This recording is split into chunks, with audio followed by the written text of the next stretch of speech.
All right. Hello, everybody.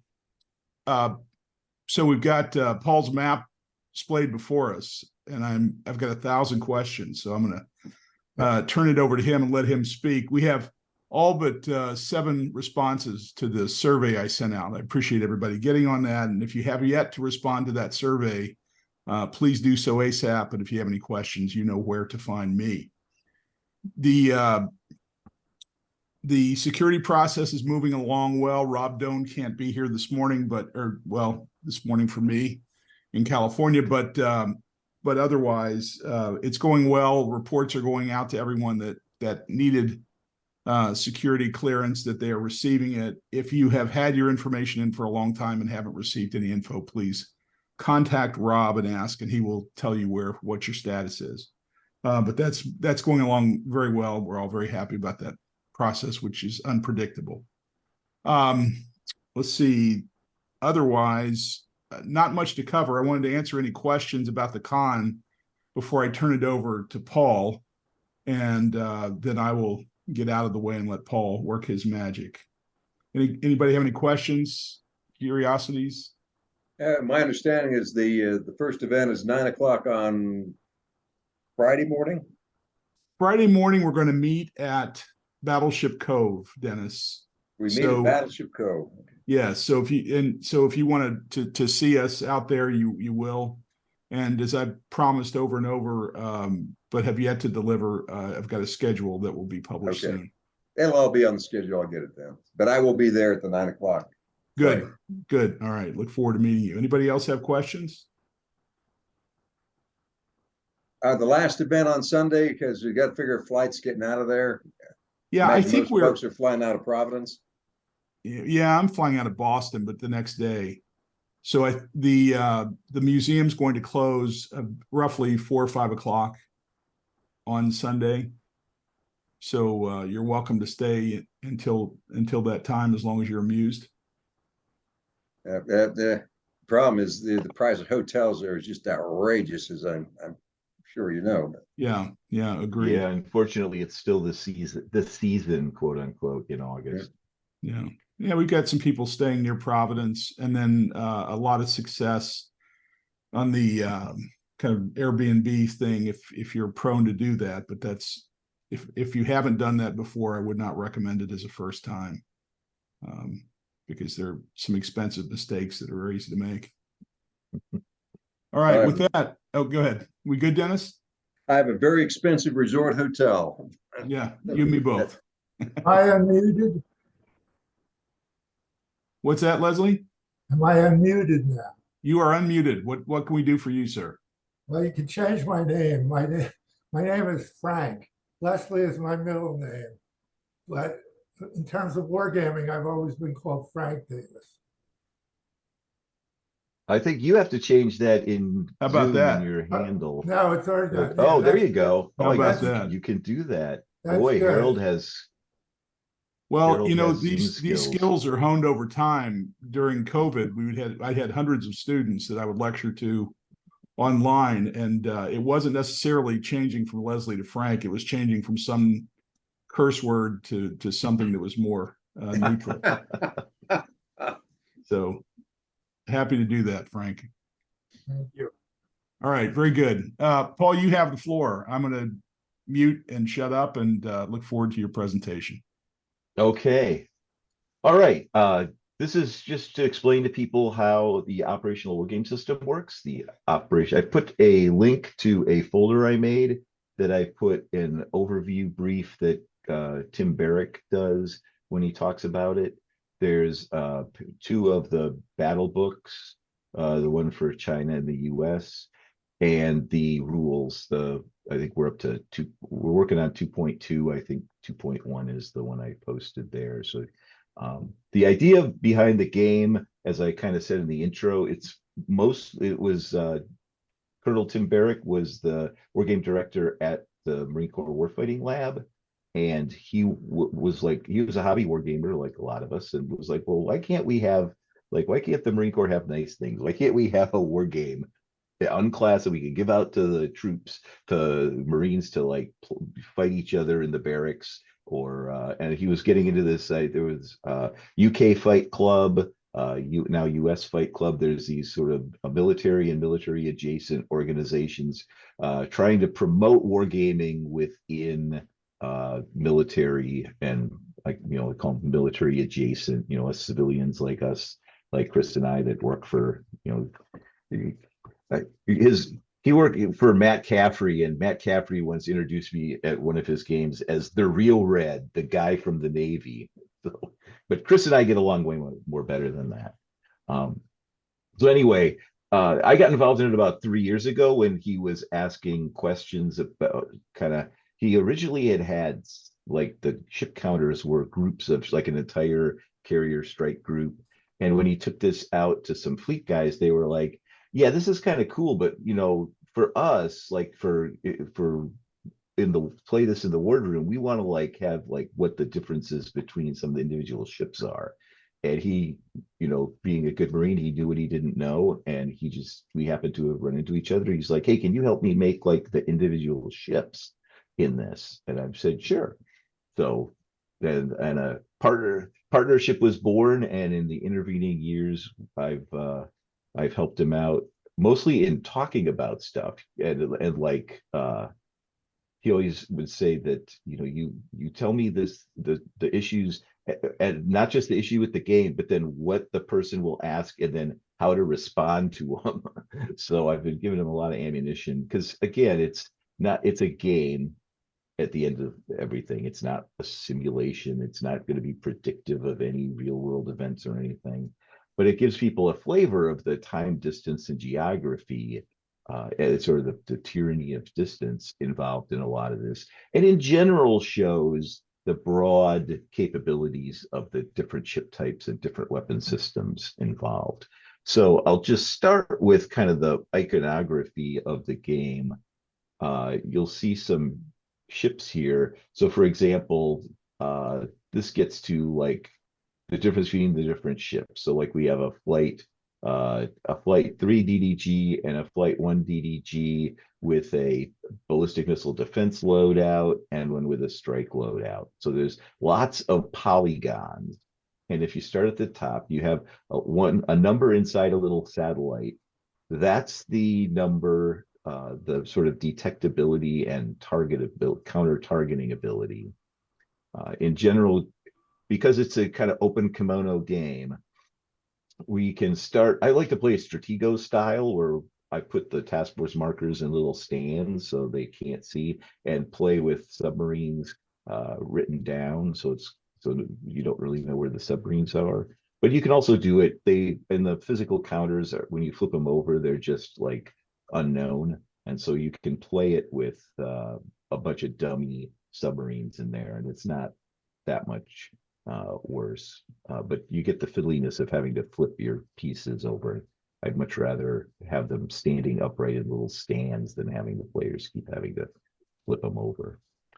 So when you define a ship in terms of, going back to the detectability, since you kind of know where everything is, at least where the task force is, when you try to target something, you know where it is. We talk about taxits, and we kind of assume that everything's kind of generally known within one of these 200-mile hexes, but you can't do anything about it. So in order to attack anybody, you have to get them to taxit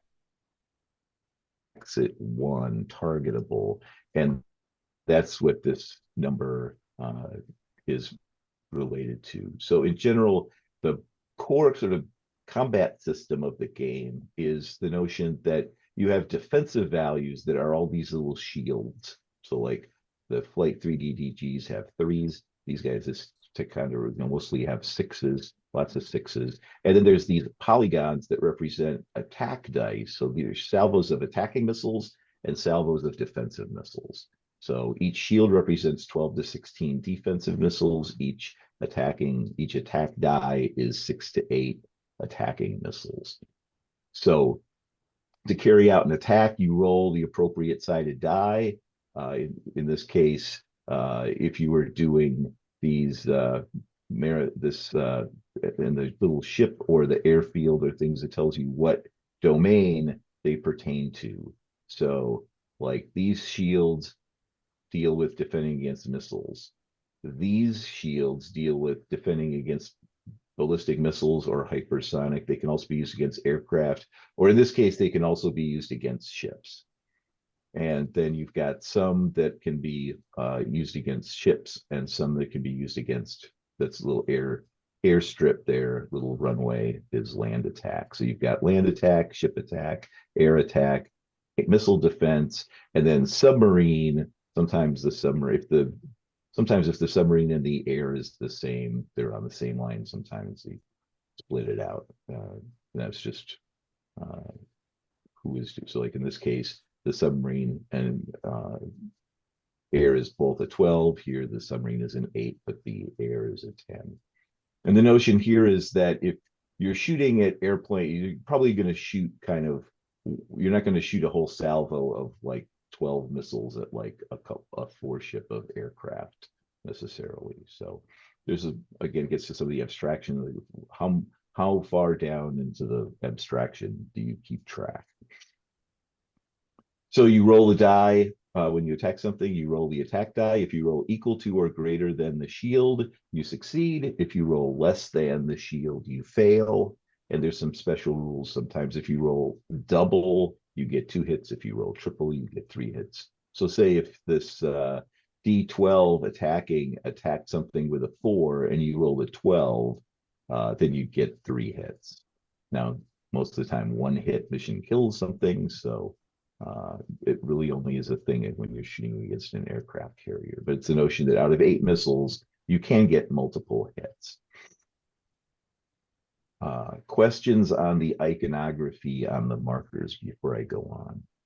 I have a question. Go ahead, sir. The question is, it's not really about the cards, it's about the scale. Could you just briefly tell me the time scale? And you already said the distance is 200 miles. Right, Oh, one other thing. The period, what date is this supposed to be in the time scale? The near future.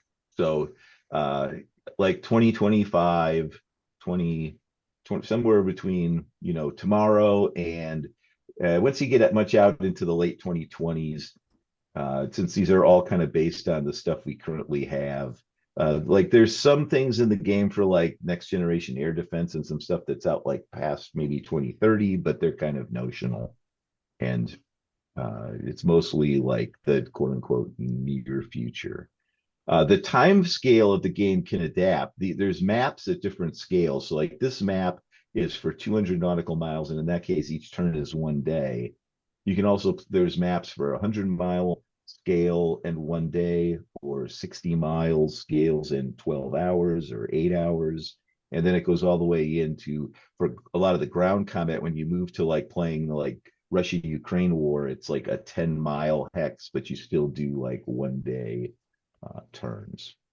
So it's the thing here is that it's a system. So there's a whole bunch of different sort of campaigns you can do within the scope of the system writ large. How many sided die are you using on this? Well, that gets to if you sort of, there's everything from a 4-sided die up to a 20-sided die. And when I play out, for a lot of the things I do, working in sort of the research and development communities, I look out like to like I couldn't call it mid-century. So I add a 24 and a 30-sided die, because like once you get to things that have a 20-sided die, they can't get any better. So I have a 24 and a 30-sided die. But and that's based on the color? Well, it can be the color. Like Tim likes to make sure that like he has all the D16s are purple, all the D12s are blue, the D20s are white. I'm a little, having grown up with polyhedral dice, I've got like my D8s are like 4 different colors, which he takes me to task and says, you're going to get into people and they're not going to know what dice to roll.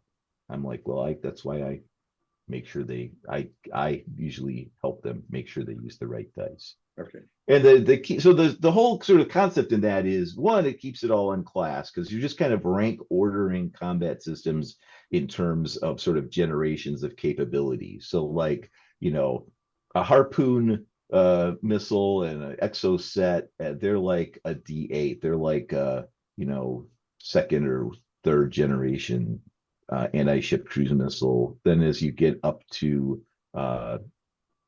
sort of the well, I won't bore you with the designations, but as you go up to, so say like, in eights, like 1980s era missiles. And then when you go to like 1990s era missiles, it goes up to a D10. And then more recent missiles are a D12. And then typically like hypersonic missiles, because they're royal pain in the butt, like jumps up to like a D20. And you keep track of the logistics, you'll see like there's all these little round markers that like if you, for your aircraft, when your aircraft conduct an attack, you have to marry up a ammo token with the marker, and then that's how many dice that airstrike carries with it.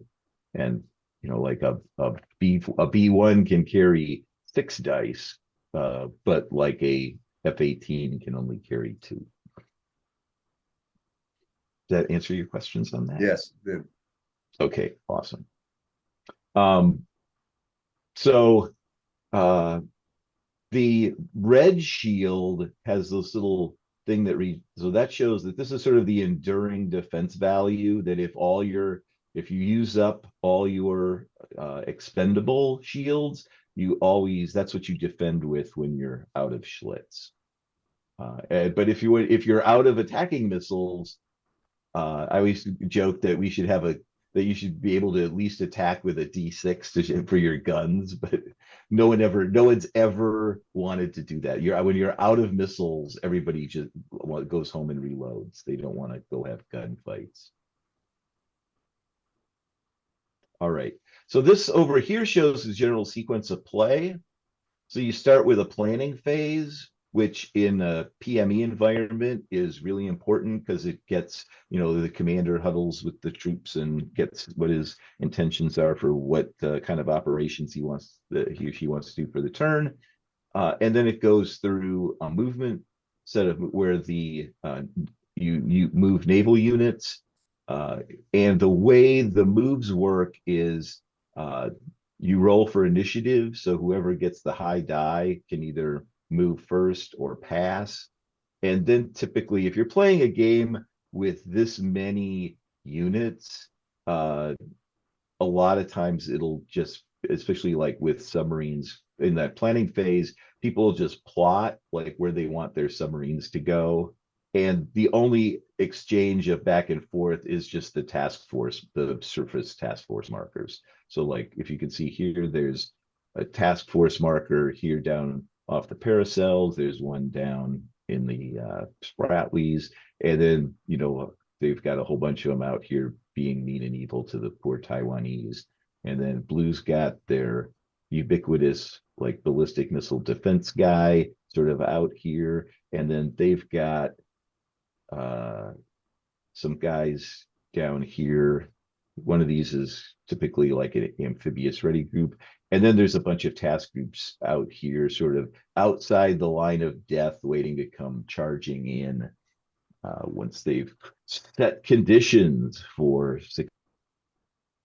successfully doing that. And air units, you can see air units have 2 markers. There's this airbase marker that is the equipment and that can be attacked separately from the aircraft themselves. And that squadron marker generates a mission marker. And so it's like over here, the F-35, it can be cap or it can be strike. And again, everybody kind of has their house rules. When Tim plays it, he keeps it simple and just says every base token or squadron base token generates one marker. It's like, well, but if each of these mission markers represents 4 planes, then keeping 4 cap out on station is a lot more effort than generating 1 episodic strike.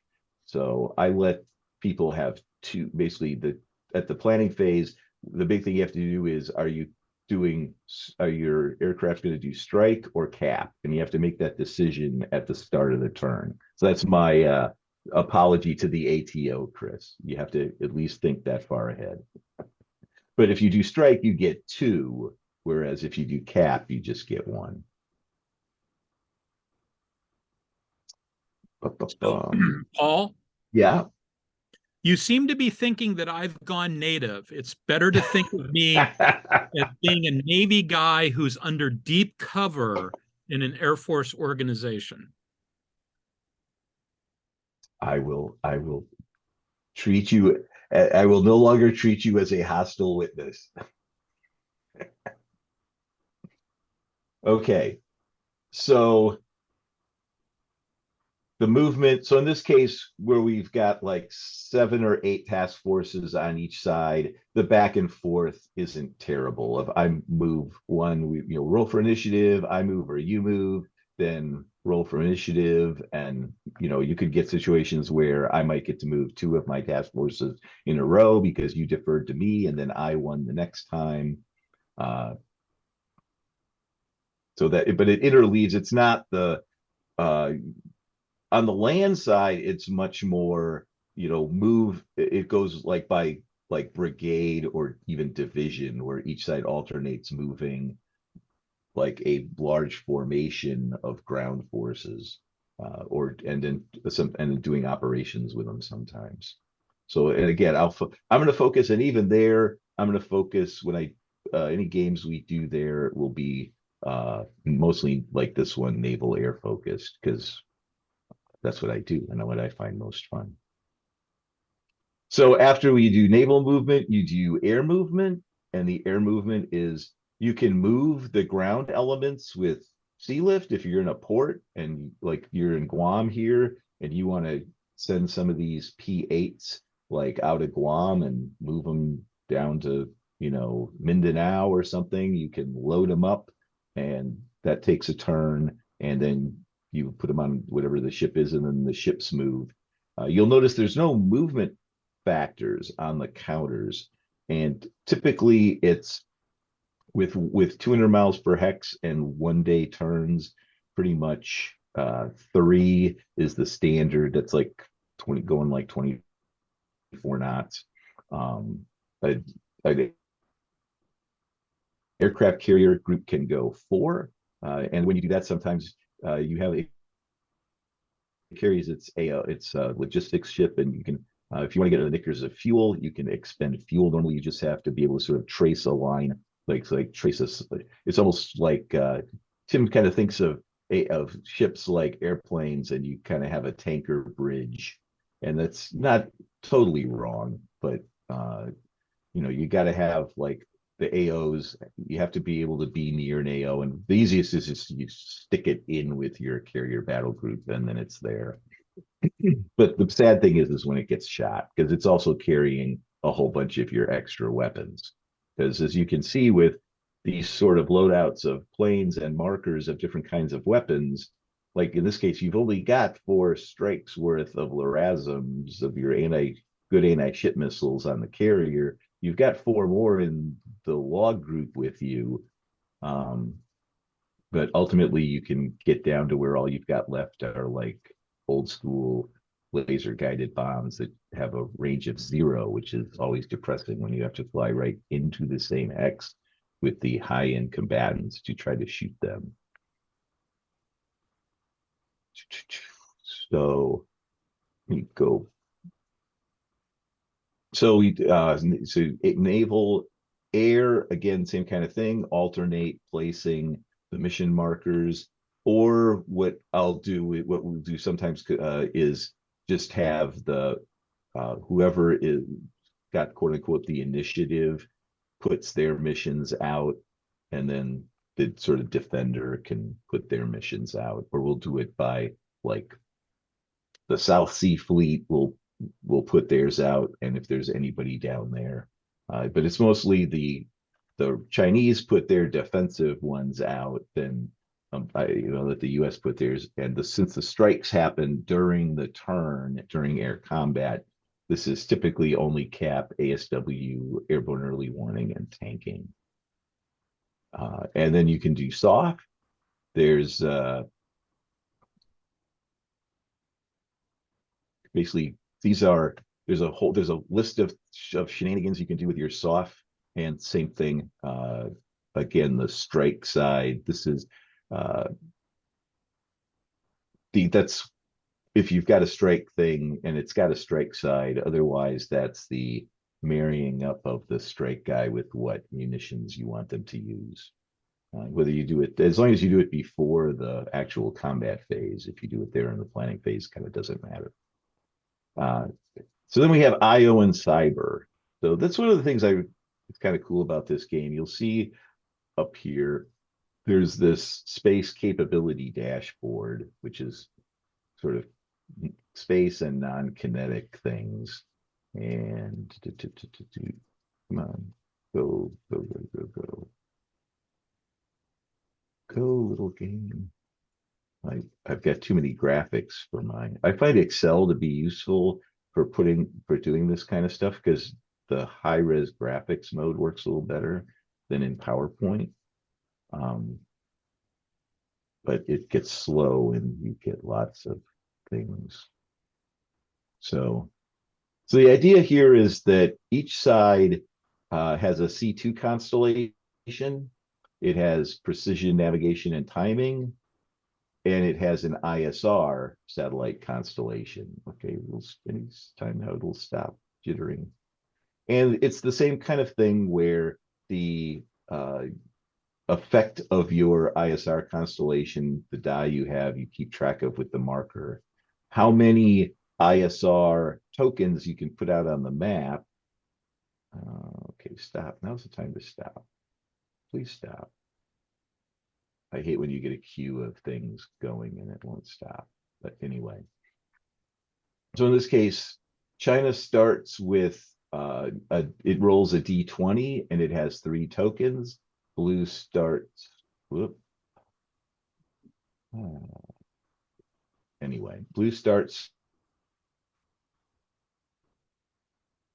with 3 tokens also, and it has a D16. But the thing is that this ISR gets degraded by 1 outside this line and degraded by 2 outside this line. So it's a D20, but it's really only a D20 inside here up close. It's a D16 out here, and it's only a D12 way out here.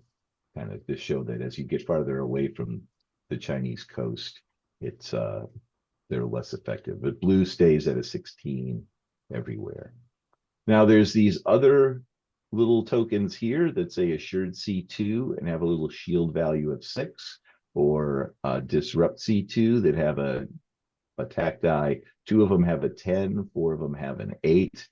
And then there's some other ones that say there's SIGINT and active and passive countermeasures, and SIGINT and electromagnetic spectrum operations, and one's defensive where it degrades the other guy's attacks against the unit you assign it to by 1, or enhances, or you can throw it in with one of your attacks to enhance one of your attacks. Now the thing is, you get to pick some number. I like 7. Tim likes 5. So we always compromise on 6. So you could buy like 4 defensive enhancement tokens and like 2 attacks, or 1 attack and 1 combat effector. But you can only, and these regenerate. So every turn you can buy a different set of these. You saw that off to the edge there were some cards.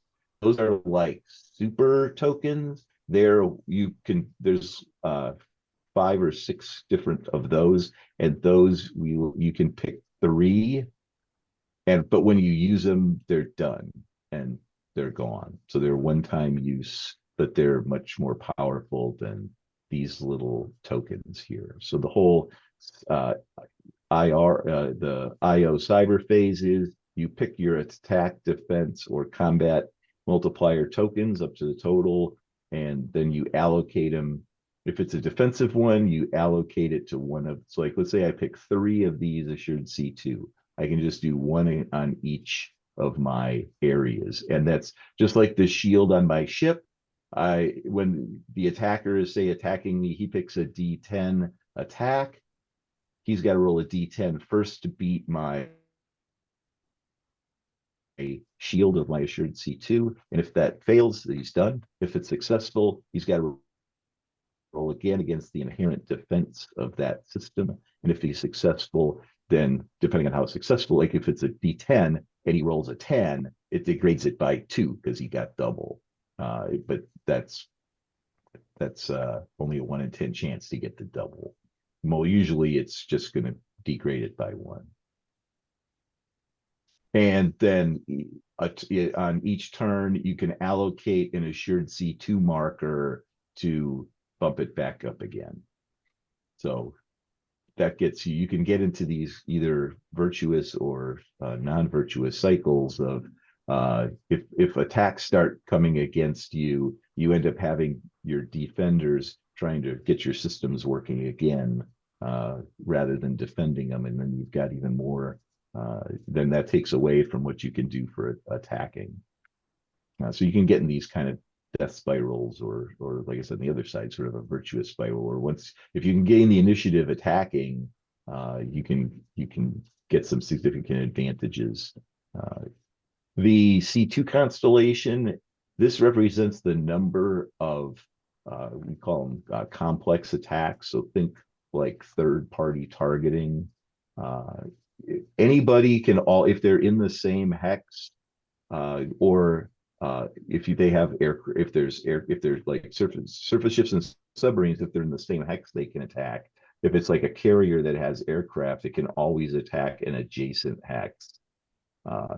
And if you're farther away than that, or if you're trying to add together into one big attack, like let's say I want my SSGN here with aircraft, with a bunch of missiles from my ships, and do some CONUS airstrikes, that would use one of my 5 complex attacks that I have each turn. Questions on any of that so far, on the whole sort of non-kinetic space stuff? I have a couple of questions. Go ahead, sir. I'm going to talk about movement first, and then range. Okay.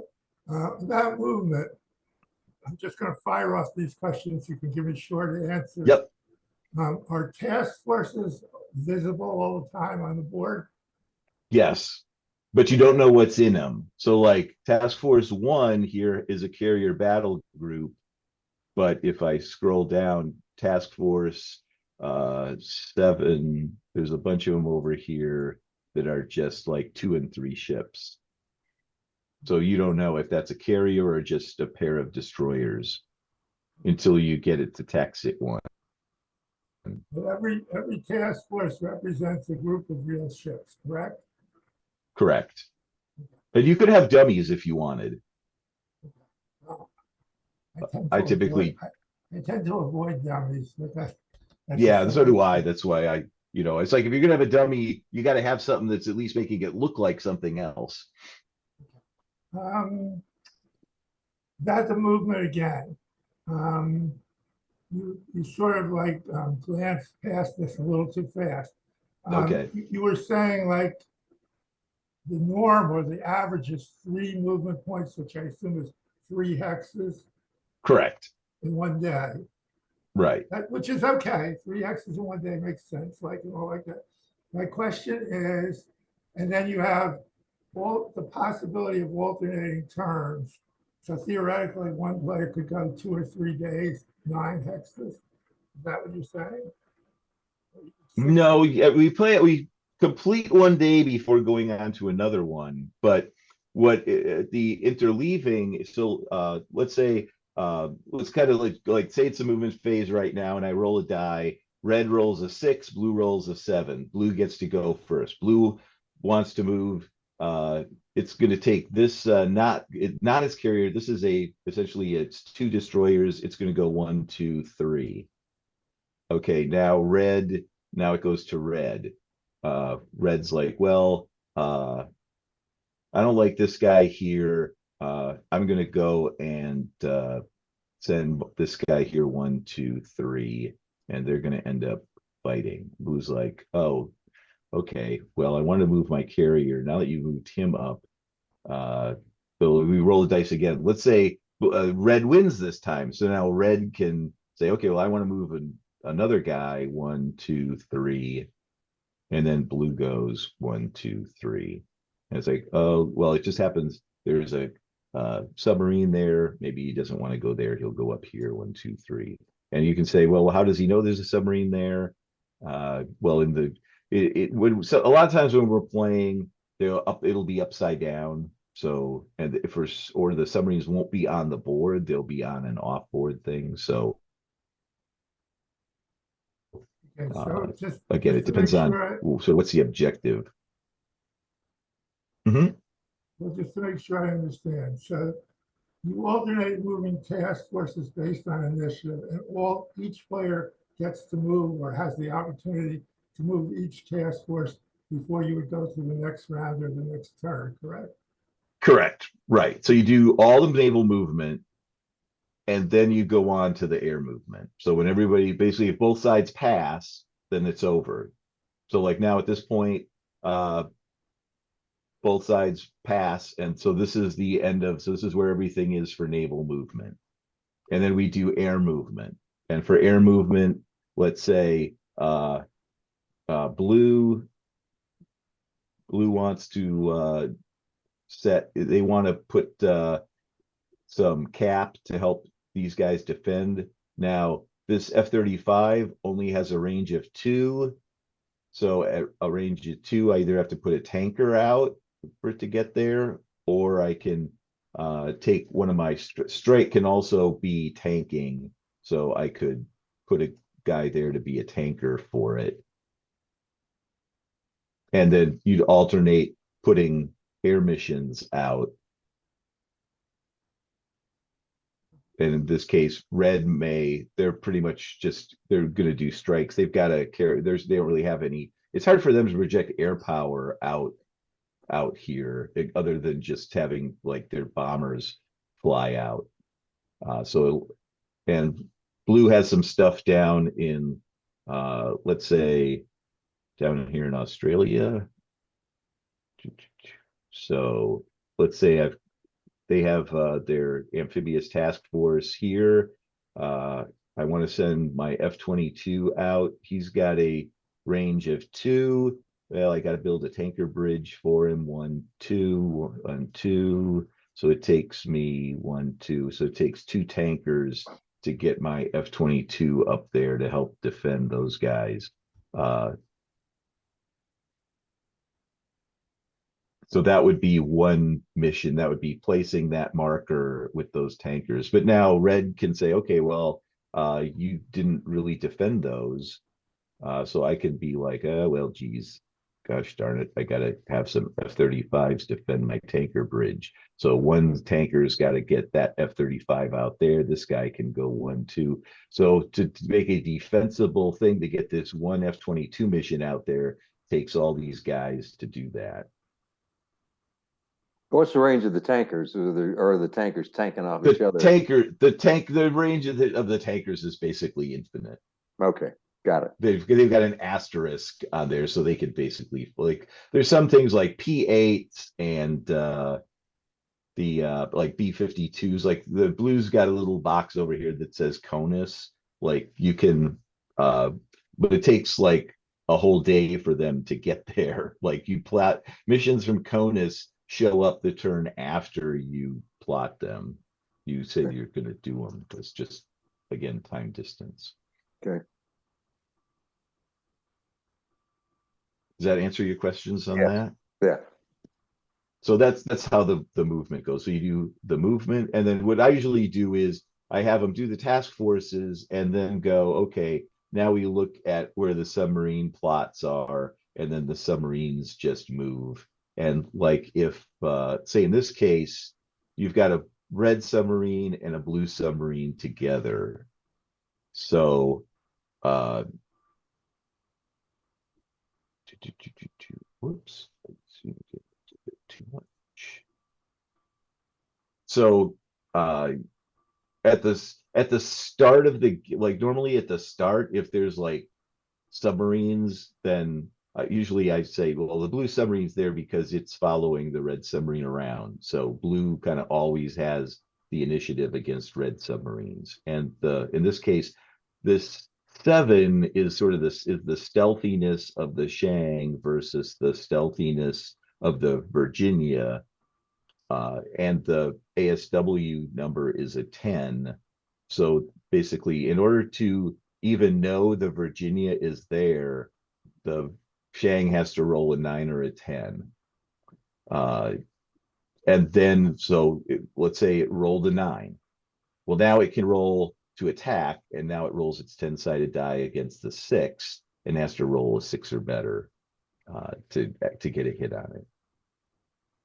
The Virginia, because we sort of stipulated that blue submarines in the same hex with a red submarine, the blue submarine knows it's there. It can bypass that and just go right to rolling a 5 or better to attack to it. But if it misses, then the Shangs, if you get attacked, you get a die promotion. So one of the key things in the game is that the system of die promotions or die demotions, that if things happen that are favorable to you, they promote the die. If they're unfavorable to you, they demote the die.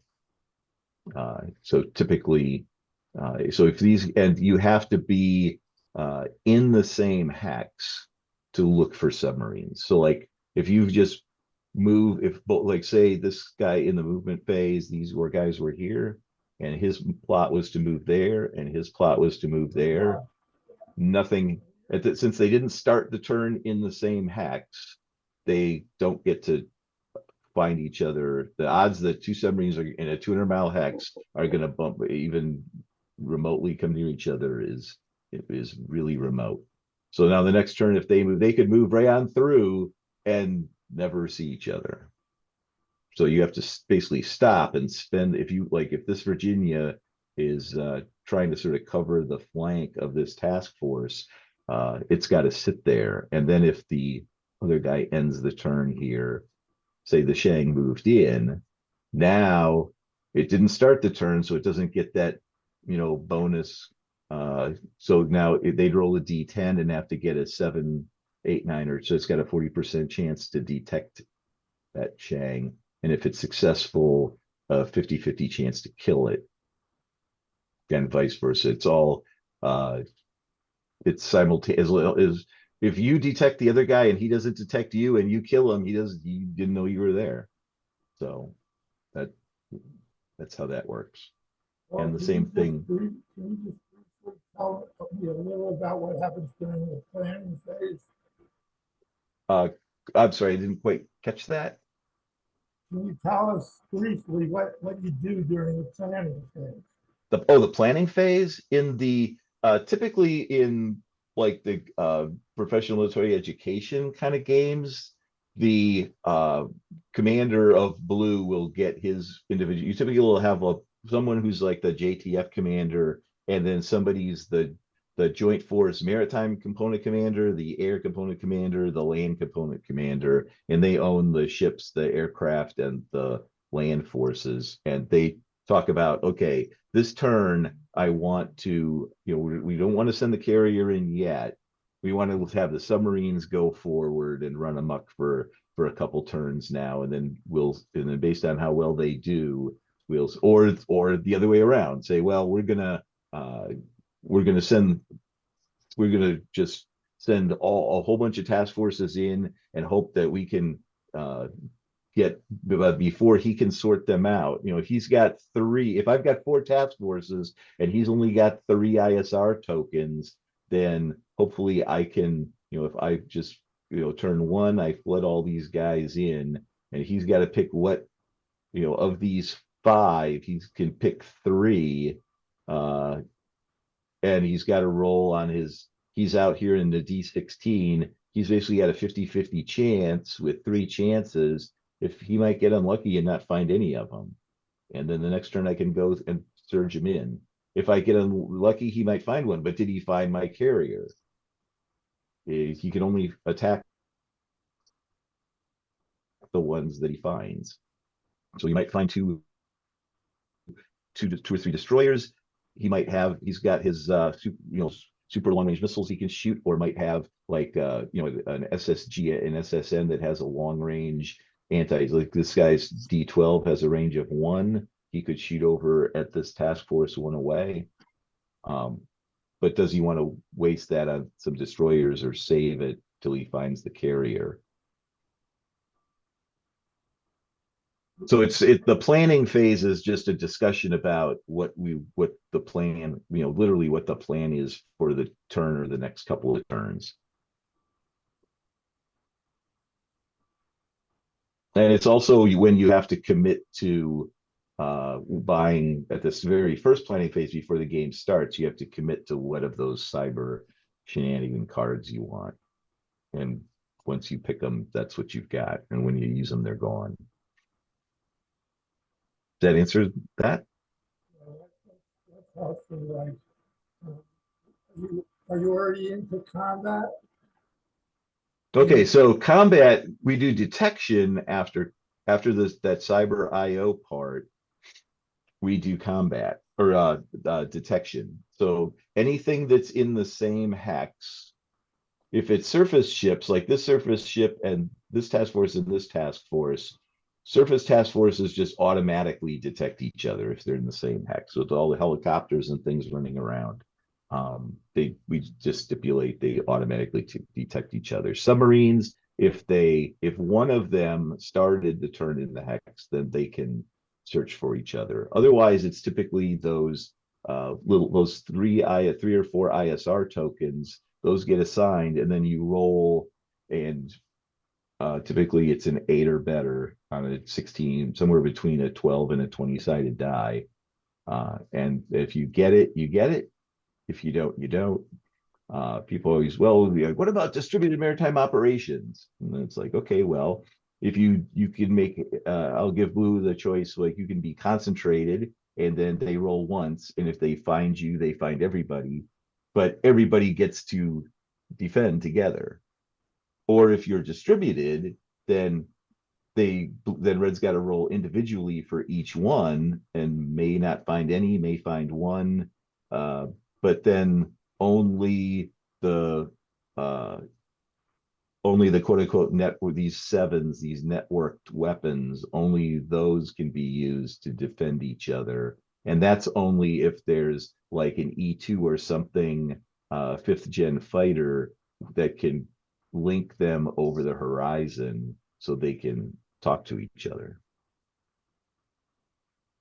So it's am I all in and everybody can defend each other, but if I'm found, or is it I'm spread out, but now I can't coordinate my defense. I can be defeated in detail, but he might only find one of me. It's less likely he'll have to make 3 50-50 rolls to find all 3 of my ships as opposed to just one.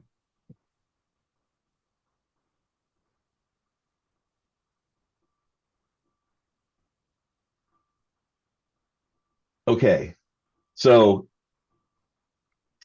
that's the theater ISR. So you place your tokens and resolve that, and then the local detections. That's if people that are in the same hex. So let's just look at this here. We've got this task force 7 and this task force 6 are in the same hex. They are both in Taxit 1, and now we go to combat. So air combat first is long range air to air. Some things have like this F-35, it has a 1 next to its little radar thing, so it can detect things within 1 hex. And it has a 1 next to the 12-sided die, so it can shoot 1 hex away at air targets. So if there were if say we were making an attack, we'd resolve that. After the 1 hex range attacks, you do long range suppression of enemy air defense strikes, and then long range air defense, then in hex air to air, in hex, and then finally in hex air defense. That would be like, in this case, if there's things that have an air to air capability, they'll be able to shoot at this F-35 that's trying to help defend the task group there. So in that case, so if we go down to task force 7, and task, so here's task force 6. I'll copy. So those guys, we'll just send them over to the other thing here so we can kind of mess with them. And then our task force 7.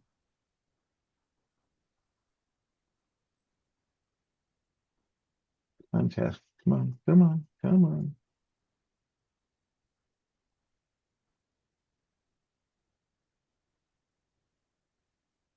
Easier way, I guess, is to zoom out. Zooming out is easier. Sorry about that. So that's these 3 ships here. We'll bring them over. Okay, so these guys. So these guys are all in the same hex. These guys have an air defense value of, you can take, this one's a 6, this one's an 8. These guys both have 10s. So to try to chase the F-35 away, first they'd have to find it, which the F-35 has a stealthy rating of 8. So I'd roll that D10, and I'll take my little die roll app here and roll a D10. And get an 8. So they found it. And then they roll a D10 again, but rolled a 3. So in that case, they found the F-35, but its defense is 7. So the second one, the second attack, they weren't able to successfully engage it in a way that would chase it away. Now, again, because we don't want to have to track like attrition of individual airframes, we use kind of you'll see there's an attrition box down here and a regeneration box. So if you get quote unquote hit and it's greater than or equal to your defense value, you go back to the regeneration box and you roll every turn to come back again. If you roll double or higher, it goes in the attrition box. And then there's a cull where the way Tim does it is if you, at the end of a turn, if you've got 3 dead units, like say you had 3 dead F-35 units in here, you could get 1 back out of the dead pile and put it in the regeneration box. But you still have to roll for it to come back. And this roll is, so you roll a D4, and that roll, so some number between 1 and 4 come out of the regeneration box at the end of the turn. This was for resupply before. Now that we've gone to having we keep track of the especially anti-ship missiles and we keep track of that separately, so they don't necessarily, we don't regen the weapons. We keep track of those explicitly. But you could do that as well and just say, hey, you know, you're getting, it's like the old advanced squad leader, you know, ammo low kind of thing, where you're not keeping track of the individual ones, but just if you get a bad die roll, now you're low, and if you run out, if you get another bad die roll, you're out and don't have any more.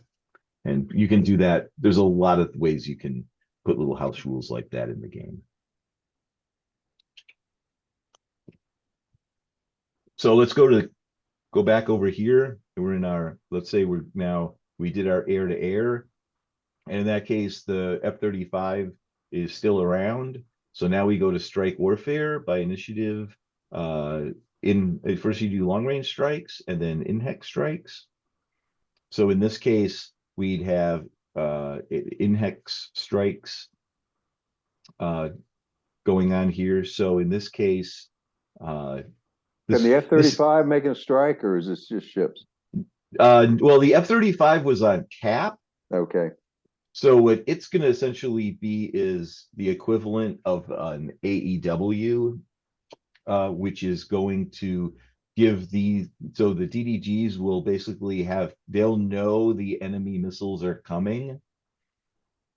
And the effect of that in the game is to basically to degrade. So they'll all be, instead, like the D12s will be D10s, the D10s will be D8s, the D8s will be D6s. Okay. Now, if those aircraft have been on a strike mission, then they could have made an attack. Right. Well, the thing is that the strike missions occur in the strike phase, so that they would have done that already. So Okay, in hex, that would have been a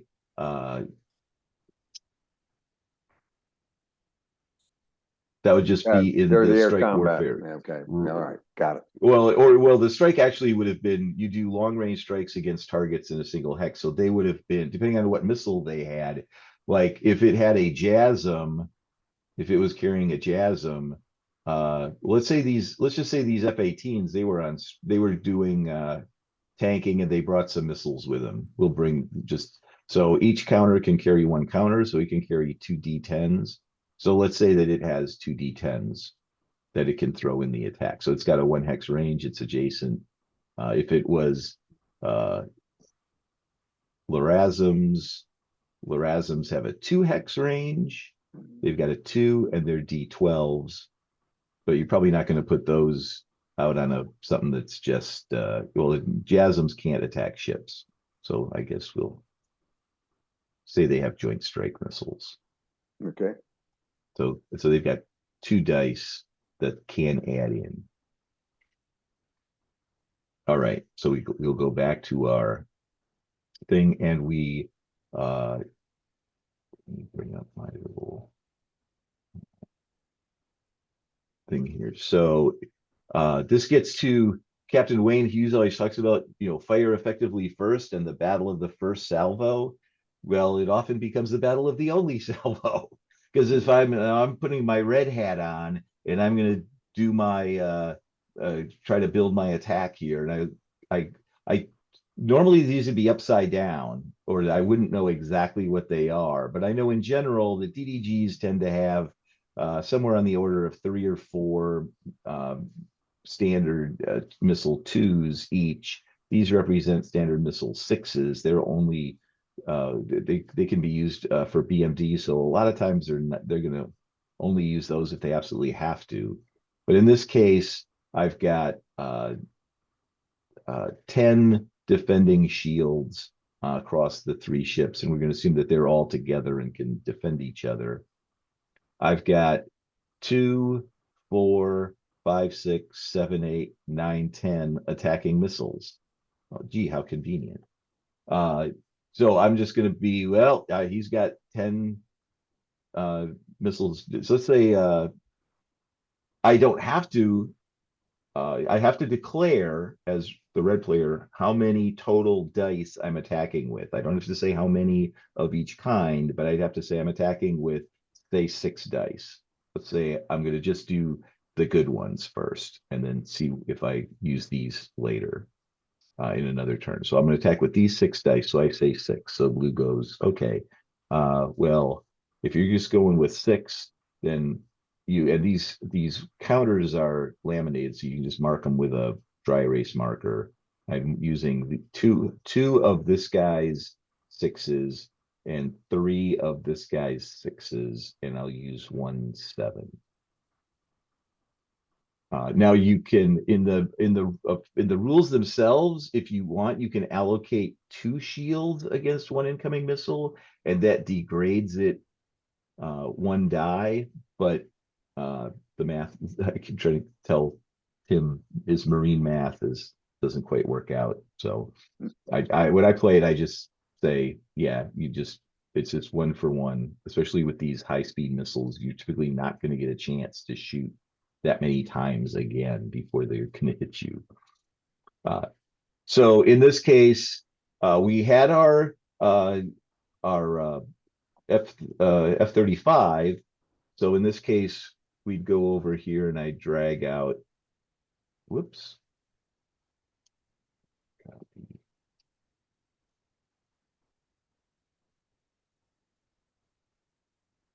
So I've got I've got 4 D10s.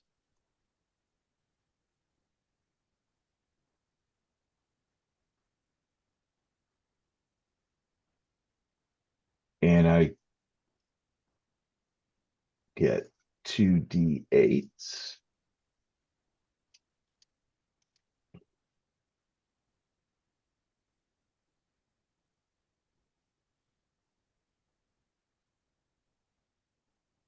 And in this case, I want to get the good one. So I'm going to apply 3 of them on that one.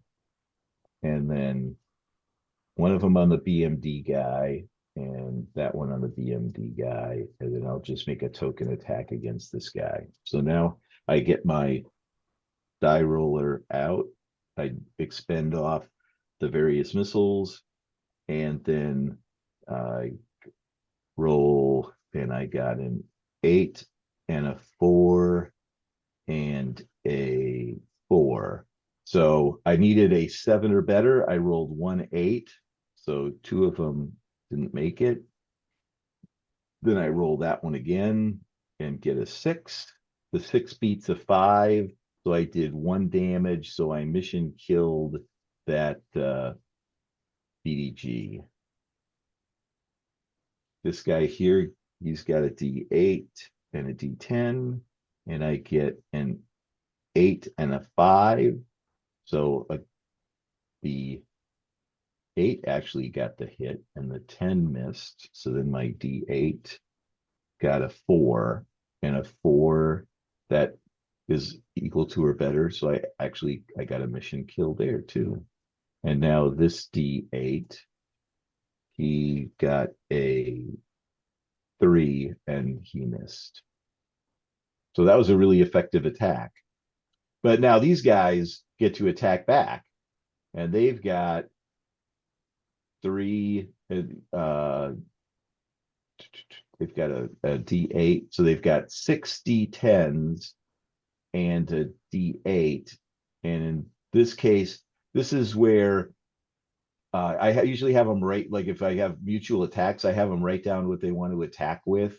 Because like now these guys are mission killed. So it's like, well, of course I'm going to attack with my D12s. It's like, well, what'd you have before you knew they were dead? Well, this is where some of the, the timing on the information can have a big effect. But let's just say for this, that they were going to shoot two of these. They anticipated they were probably going to lose 1 of them. So they're going to take the 2 here. So they'll get 4 D10s and 2 D12s and a D8, and they'll allocate them pretty much all against the good guys. They really don't care about the Jangwei frigates.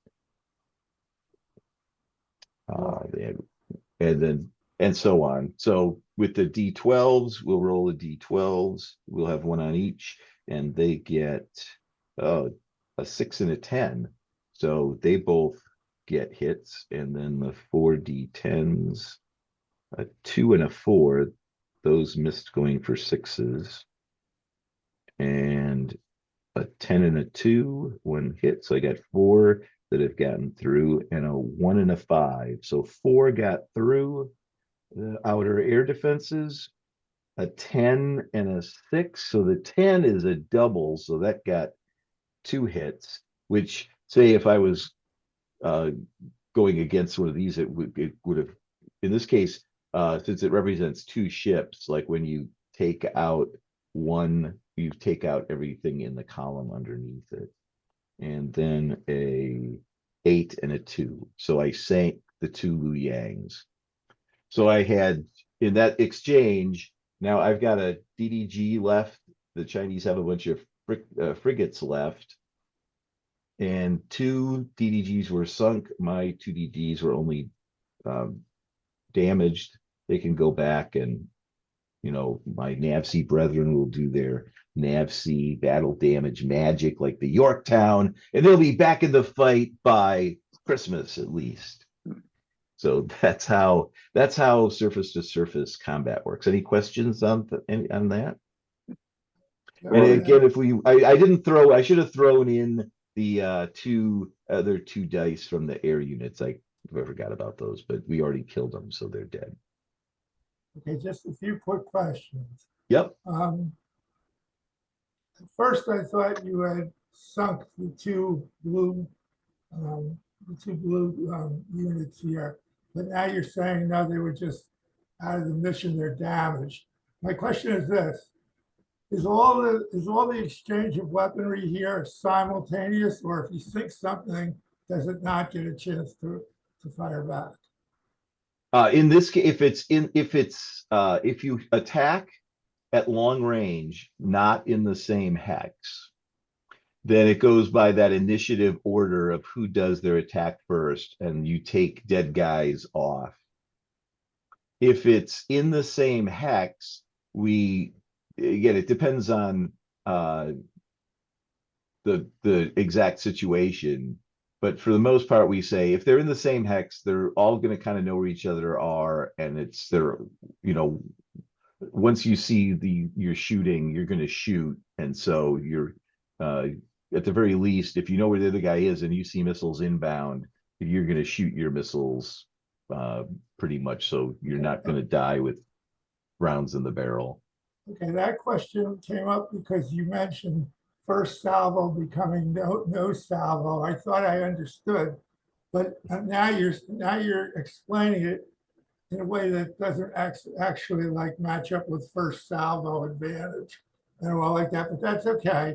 The other question I had about this is, and I really don't know much about these modern missile weapons. My question is, in terms of your analogy, I watched your other video, like on operational warfare design. In terms of your analogy, are these weapons smart enough to target specific ships, or why is it? In other words, what is the analogy that allows these weapons to be cherry-picked and doubled up on certain ships and not on others? Okay, when you're in the same hex, so let's say the idea is that if I have the exquisiting targeting, I need to get the weapons in the vicinity of the target in the first place. It's going to be exquisite enough that I sort of can tell which target I'm shooting at least at the gross level of, is it an air defense? Is it one of the Lu Yangs that has a certain kind of air defense radar, or is it a frigate that doesn't have that kind of radar? So, and since the difference between them a lot of times is not very, it's like, okay, this one has an anti-ship loadout, so it's got extra anti-ship missiles and one less defending anti-air missile. This one's an AA loadout. It's got extra defending air missiles and less anti-ship missiles, but it's like one die and one shield. It's kind of it doesn't make a lot of difference. So we let them. The notion is that if you've got that targeting, that's typically be based on some kind of emissions, electronic emissions. You can tell the difference between the emissions on a anti-air, on basically something whose primary emission is anti-air versus something that's not. So I can choose whether to engage these lesser units or not. Going back to the fire effectively first thing, this in all the, like, I'm probably up to like 12 or 15 games of this, I've only seen a handful of times where units end up in the same hex. 90% of all the shooting is done at least one hex away, where the initiative determines who's attacking and who's not. And you don't know who's attacking you necessarily. As the player, as the Joint Force Maritime Component Commander, I might, have some kind of intelligence that says, where in general the attack's coming from, but the captain on the bridge of the ship may not have that information. So that's where the fire effectively first part tends to play. And that's the effectively part comes in, because if I build a good attack by combining, say, I have an F-35 where I have an E2, I have one of those electronic support markers that promotes my die. There's a number of things I can do to make my attack more effective, assuming that I've found the guy I want to find. Now, what it gets interesting is when you start playing things where you have advanced capabilities, and this is where when we go out to like 20, mid-century, and you have like unmanned vessels with advanced electronic decoy things on them, it's like now it becomes a lot less sure that I've got this task force and this task force, and they both look the same as far as the emissions go. But this one's just a couple of, this one's a container ship that has a bunch of electronics on it, making it look like a whole bunch of ships. And this one's the actual ship. Now I roll my initiative. Which one do I pick? I'm going to attack this one. Well, I go make the attack, and I'm attacking, say, how would you know whether, how successful the attack was or not? Well, the emissions turn off. Well, did they turn off because I sank them? Did it turn off because that was the decoy ship and it saw a bunch of missiles coming in, and they were the missiles were expecting to see combat ships, and so they didn't attack a container ship. When you start getting out into, that's the issue with AI. Like, how smart do you want your AI to be? Well, I want my missiles to not attack container ships and only attack combatant ships. Yeah, but if you don't see any other ships, then go back and attack you can get yourself chasing your tail in some of these things. And that's the kind of discussions I try to get people to have as they talk about advanced weaponry, and put them in a situation like this where they can sort of experience all the unknowns. The AI doesn't know anything more than you know, so it's not going to suddenly know things that you don't know or can't know. One more question. Sure.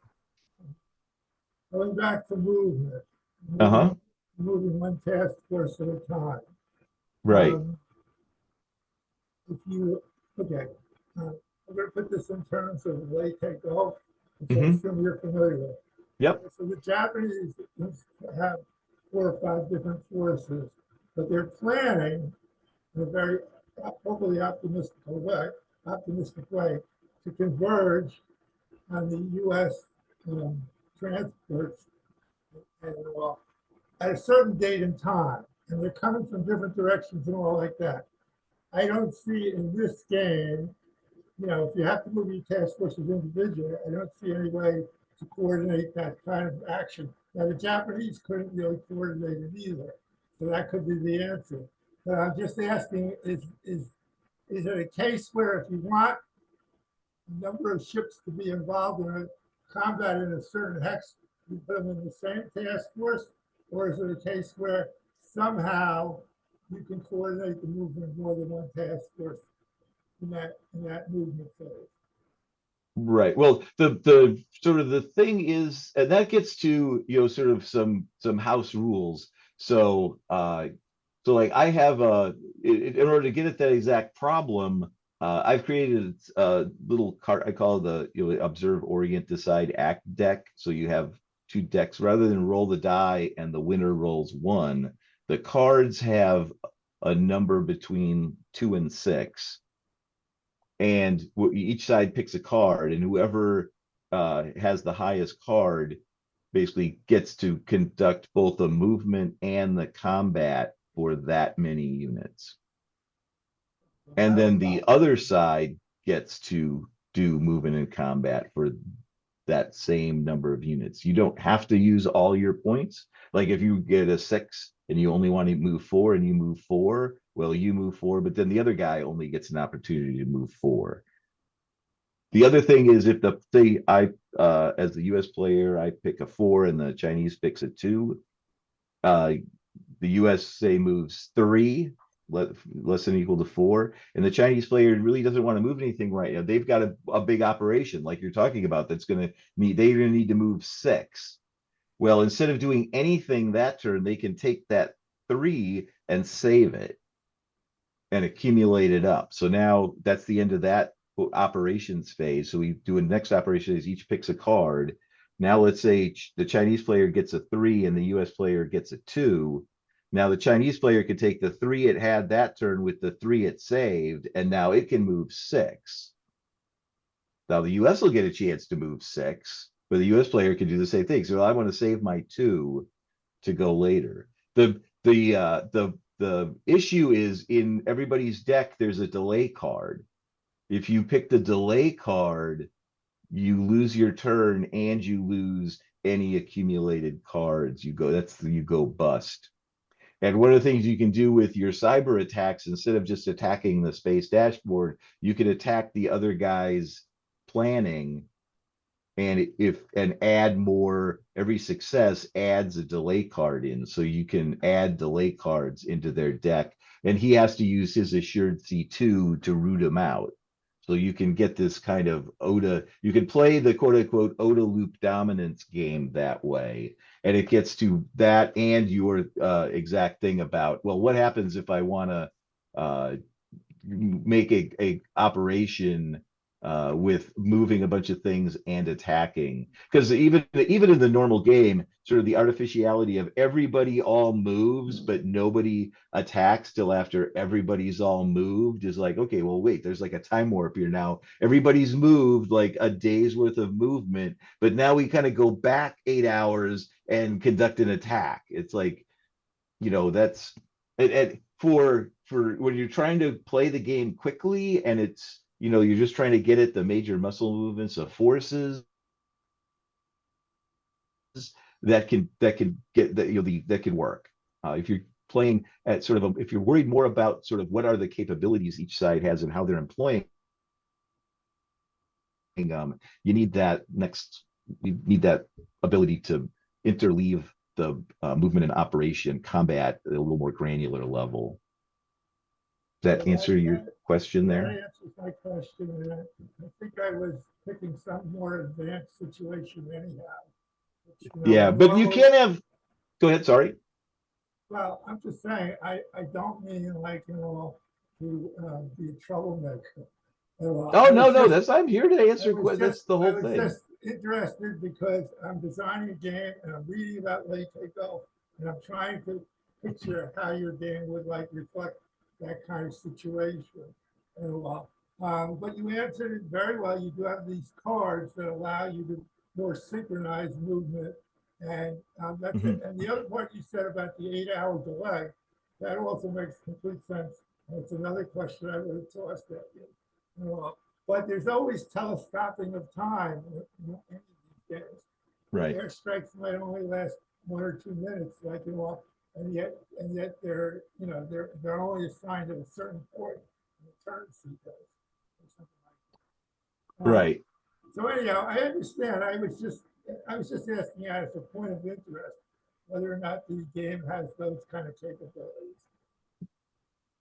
It's all good. The other thing I just say too is that when you play like World War II, World War II games at this kind of a scale versus this is at World War II scale, pretty much everything happened, even like carrier air combat, like a carrier attack at even 2 hexes is getting out there. Like 200 miles away is about where it has, and a lot of, in this case, you get a lot of weapons that have ranges of 3 and 4, and like both, like these little lines represent, like these are, this is the line for DF-21 ballistic missiles. This is the line for DF-26 ballistic missiles.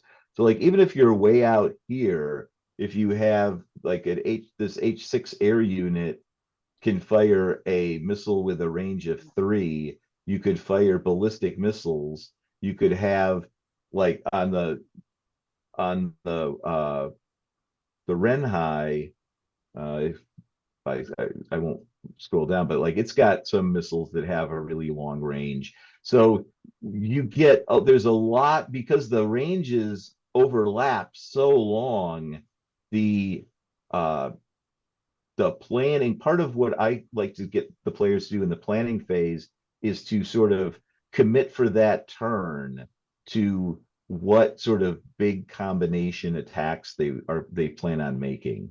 Because I mean, in the real world, like the planning cycle can be 2 or 3 days ahead of time. You have to plan that. So the notion that you can sort of come up with those on the fly in the middle of the game when the opportunity presents itself is, from a command and control standpoint, kind of pushing the limits of quote unquote realistic C2. So say if the Chinese player wants to have, well, this turn I want to have my 2 H6s and a Renhai and 2 of my SSGN submarines attacking something. I say, well, you've got to, so you know, what are you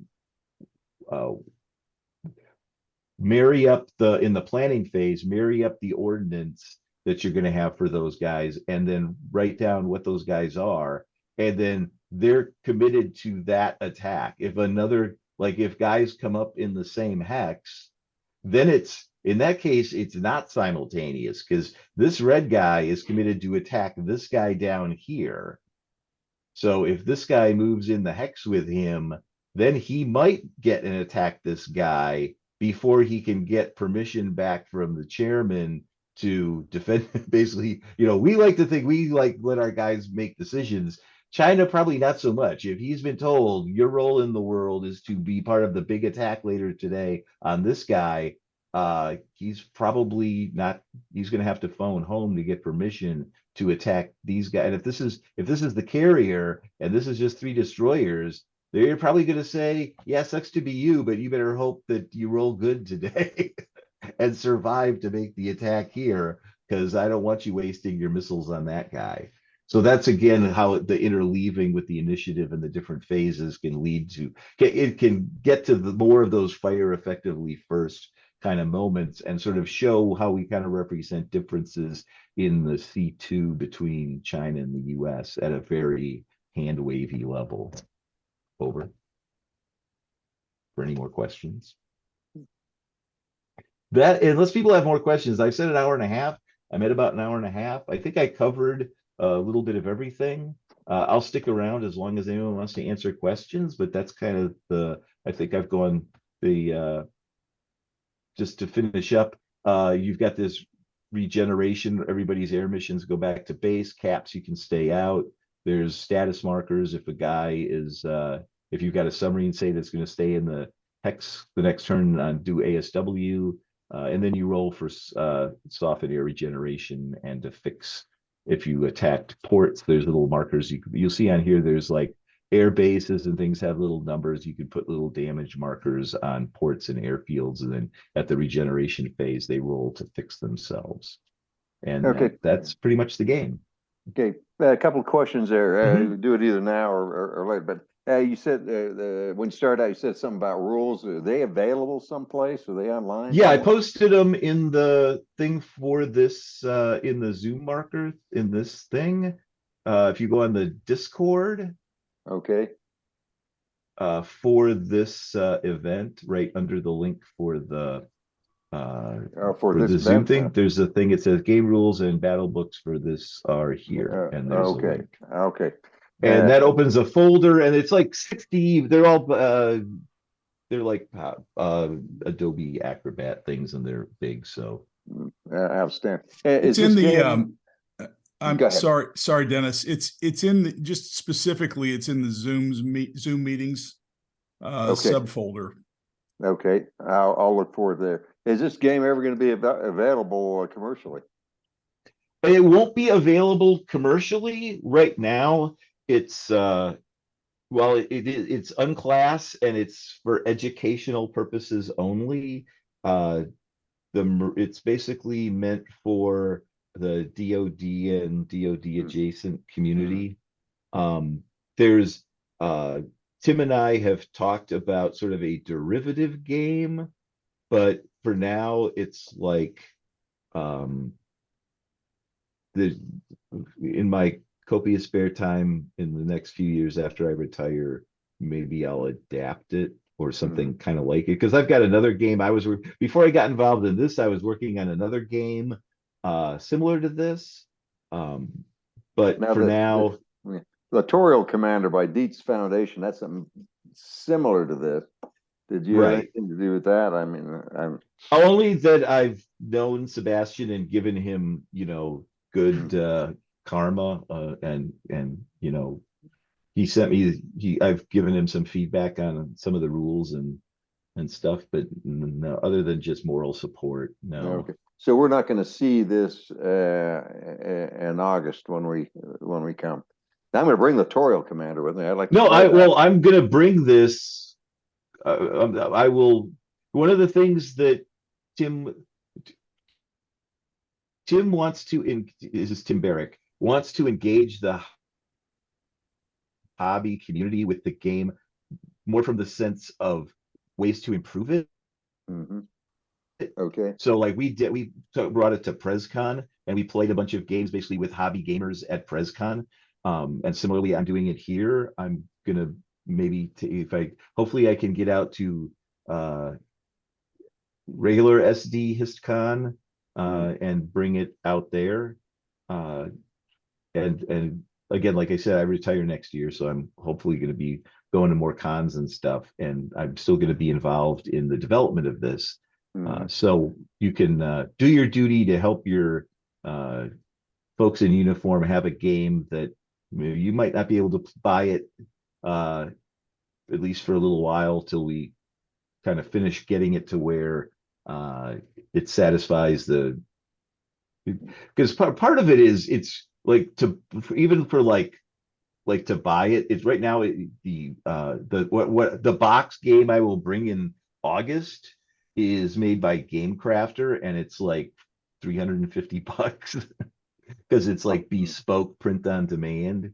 So part of what I'm trying to do is like a big part of that expense are these all the thousands, literally thousands across all the different game modules, thousands of laminated game markers. And like, at least for the ships, I'm shifting to like a card, rather than, because they typically, the ships don't go on the board typically anyway, they go in the task force markers. So you can, whether it's the little cardboard counter pieces or a card off the board, it kind of doesn't matter. So are you, and clarify, are you going to play this in August? If you are, I want to be part of that. I am going to play it. Yes. Okay. I'm going to bring, I may have a little different map than this one. But I'll have all the pieces will all look familiar. I'll try and get a hold of those rules and read them before I go there, so I'll be more familiar. Okay. Yep. And the goal there is I put a bunch, I made in this demo kind of to show kind of the scope of what you can do with it, but just given the time frame we'd have there, I'd probably just play something focused on like the South China Sea, with like, yeah, makes sense. instead of with like 3 or 4 task forces on a side instead of like 9. Yeah, makes sense. Excellent. Oh, I'd love to get my hands on something like that. Okay, $350 is nothing. Yeah, well, but like I said, for right now, it's we're keeping it kind of inside the DoD adjacent lifelines. I would suggest there's probably another complication, Paul, in that, you know, in your application, certainly with multiple parties and a planning phase and other things, it makes it much tougher for a one-on-one simple war game application, right? So I would bet that there's just a touch of restructuring and a little bit of rules writing necessary to get it to the point Well, where it's a yeah, I commercial mean, game. yeah, and there's a lot of it because there's a lot. The game's designed to be played. While Tim's gone and tried to make it so that you don't have to have a facilitator or an umpire. If you don't, you end up with, you know, just because of the complexity, there's so many different things interacting that there's always that odd thing. And if you play it exactly by the rules, you can get you rules lawyer your way into some very unrealistic situations. So and in a professional, even in my application that's focused more on engineers trying to figure out why, letting them figure out that, oh, I've got this great idea for this new capability. Well, does it in the, you know, even in a, whether a writ large or in a smaller battle, like what's the effect and does it matter? And how good does it have to be before it matters? Yeah. Yeah, it you know, the nature of models, right? When we Right. model They're all wrong and some are useful. some are useful, they're all abstractions, and the question is, where do you abstract, right? The difference Right. between this and the Avalon Hill War at Sea is material on abstractions, but you know, is one better or worse, and for what purpose, right? Right. And, you know, and again, a lot of it is sort of just recognition. So folks understand, you know, that when they see that, you know, the Renhai with all the little polygons on it, it's like, oh shit, that thing's got a lot of dice it can throw at me. And the Jingdao frigates, yeah, not so much. And for, you know, Red is looking at, oh god, you know, gosh darn it, all the, you know, they've only got one kind of DDG, which is, you know, kind of bad, but it's also, I have no idea which one it is. Can't look inside the VLS cells and know sort of what it's focused to do to me with. Well, I can see where this could be. When I was in the fleet, if we'd have had something like this, we would have understood the ships, and the ship that I was on, we'd understood its capabilities and the enemy much better. I think this can be a fabulous tool. You get into the surface warfare community, and all those communities would be great. Right. And so like this is the idea of, you know, having something that you can put this out on the wardroom table and play some scenarios out. That's absolutely a big you know, Tim's looking at it from the Marines in the barracks. I'm looking at it from the JO, you know, looking back in my JO days of, you know, we had you remember nav tag? Oh yeah. You know, that had its own thing, and that was hyper tactical. But especially today, like if you don't understand kind of the role your ship plays in this big fight, it's important to know that. Well, in the training section, like you say, you're out at sea, you got, hey, these guys come up in the wardroom, we're going to set this up and we're going to go through it. And I like the way on your cards there, you had the basic capabilities of the Chinese ships that you had there and the ranges. I thought that was excellent. And what missile you're talking about. A lot of that stuff, we had no idea what all that stuff was. Yeah, but now excellent. It's like I think back to when we did Soviet. I went through SWAS doc in 1984, and we had the Soviet sweat. You know, you had the big secret books, and you had to memorize all that stuff. And we just had, you know, a big grid, and it was like memorize the grid. It's like if we could play it like this, we'd have learned it a lot more deeply, having, you know, geez, that darn Kirov, it's got a lot of, it's hard to kill that damn thing, you know. Yeah, so excited to see this in August. All right, Paul, I've got a couple of questions sure, briefly before I let you go, and then I'm going to pick your brain on this over time. But you know, the first is it's not even a question, but just I have a curiosity about how getting real practitioners to the table, right, as opposed to us hobbyists, getting real practitioners to the table. Do they argue about capability And this shouldn't be a 7, it should be an 8 or a 6. They do. That's the and the big thing there is that's where we've tried to kind of keep it at this abstract level and say, like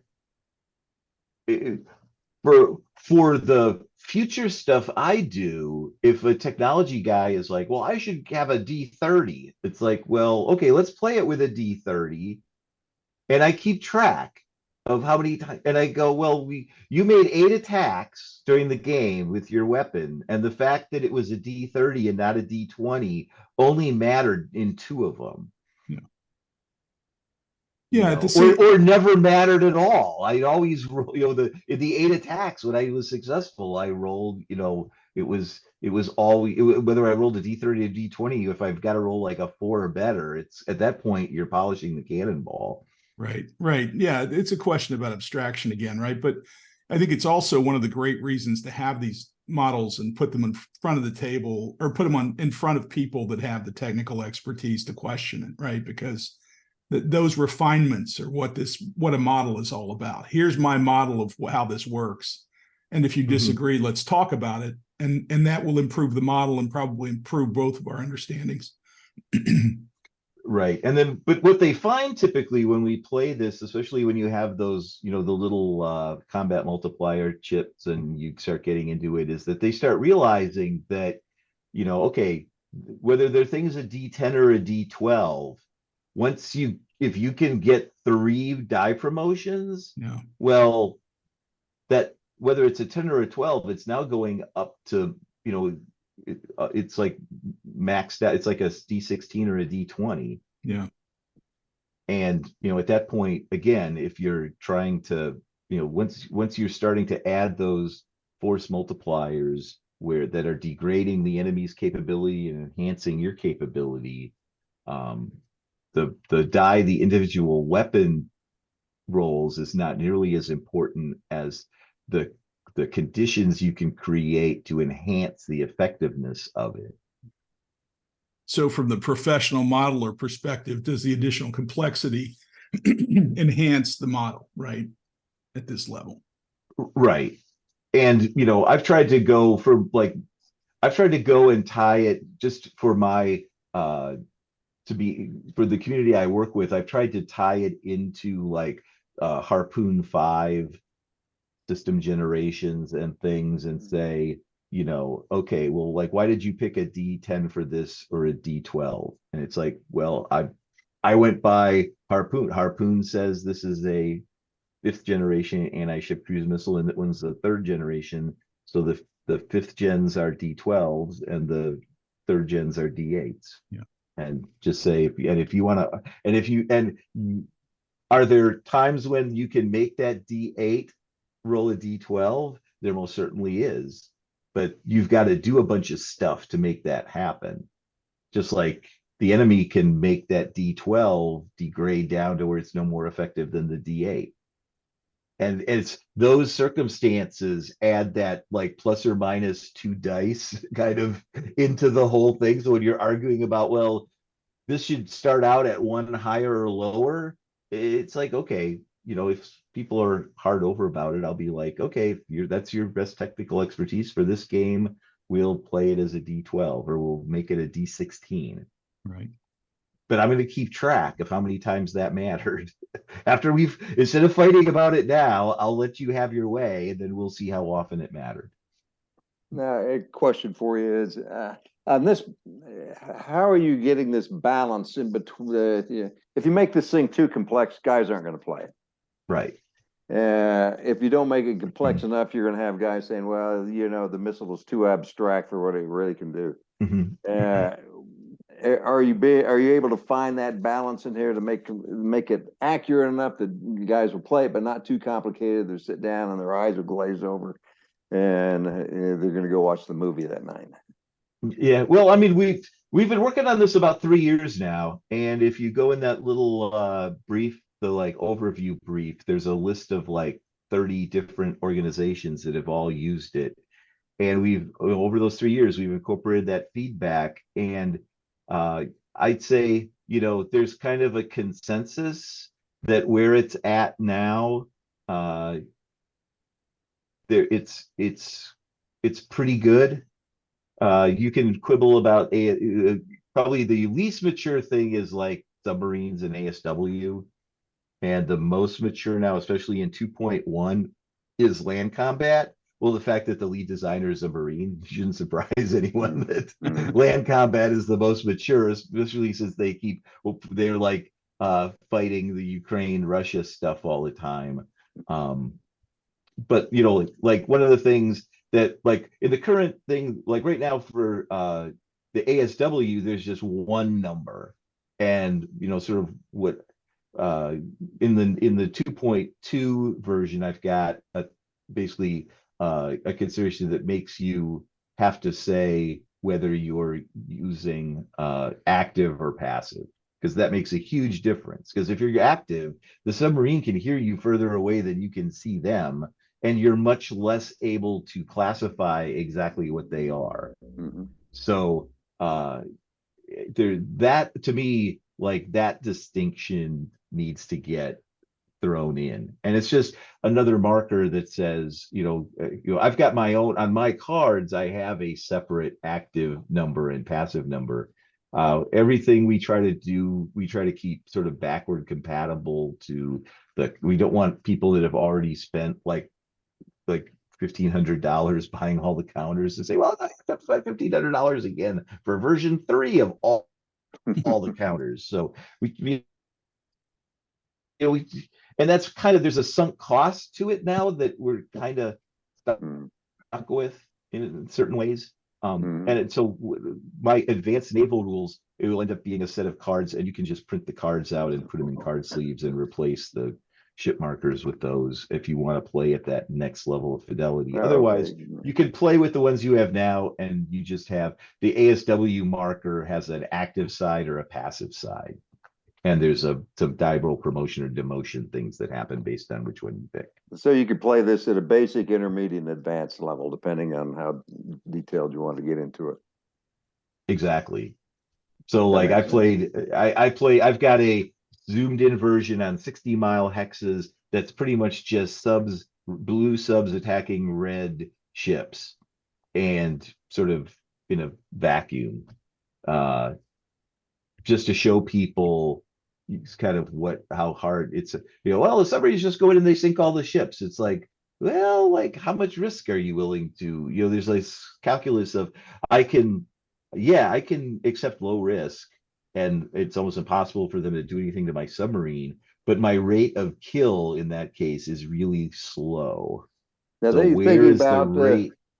It gets you to incorporating. think about the rate of attrition I need versus the risk to force, risk to mission thing. Is there any plan or idea of incorporating this in SWAS? Maybe not as part of the curriculum, but as a extra credit or something to do at the school as well. When I was teaching at SWAS, this would have been great if we'd had something for the students to do on their own time, even. Well, unfortunately, they've spent like a whole bunch of money on a bunch of simulator things that they use to teach tactics on, and this is more aimed at like the War College folks use it. They've got a version they use, but this is more meant for like the War College level than the like tactical than the JO level as far as part of the official instruction goes. That was way I taught there in the 80s, so that was way, all this stuff came way after. Yeah, and this is one last. Sorry, go ahead. Finish that now. I was just gonna say in San Diego, because I might have run into you. I was there in San Diego, yeah. And 1980, out there. 1984, I was there. 85. I was there 80, 81. Then I went to flight school. Yeah, I was after you then. All right. Hope to see both you guys here in November, by the way. All of you, everybody. So last question for me is, how do you deal with minor navies? How do you deal with the Japanese? And the political complexities in the game? Well, I put the battle books for China and the US in they're kind of older versions. We just recently did a series of games at the National War College that had basically there was a just like there's a battle book for Japan, a battle book for Australia, there's like the orders of battle for all the regional power. I mean, the poor Philippines with their like 6 ships. um and they had a whole wrapper, not really a game, but like they had a whole thing before the game started where they had a big matrix of all the countries and a bunch of different sort of engagement modes, and they had to prioritize what countries they were prioritizing it what way, and then the Chinese player could like demote die rolls based on things, shenanigans he was doing, and then rolled a bunch of dice, and then based on those die rolls and successes, there were a whole bunch of conditionals that got put on the game based on what players' priorities were. And nothing's ever assured in the diplomatic world, but they could range for things like, like you can basically send as many pre-deployed air squadrons into the Philippines as you want to, if it went really badly, to you can't, like they're going to kick you out, like you don't get anybody there. And same thing with like overflight rights, and like, you get overflights of Vietnam but not Cambodia or something. And it was just, and then you have to, and at that point having it down to the individual ship level was eye-watering for that crowd. So we kind of, that was the thing where we, who were the facilitators, basically they came up with their overall sort of scheme of maneuver, big arrows, and then we sort of played the game out for them and told them what happened. Interesting. Paul, thanks for taking the time. This was enlightening, and we all look forward to seeing it at the U.S. Naval War College in August. Awesome. Like I said, I'm excited to be able to get feedback on it. So can't wait to because get you guys every time we play it with groups like you guys, we get a lot of suggestions that get incorporated into the next version of the game. So you can you may, like I said, I wish we could give away free copies or something like that, but at least you get the warm fuzzy that you're making something that there's a couple next year there might be some bunch of JOs in a wardroom that are better able to fight the war because they don't have misconceptions they might otherwise would have.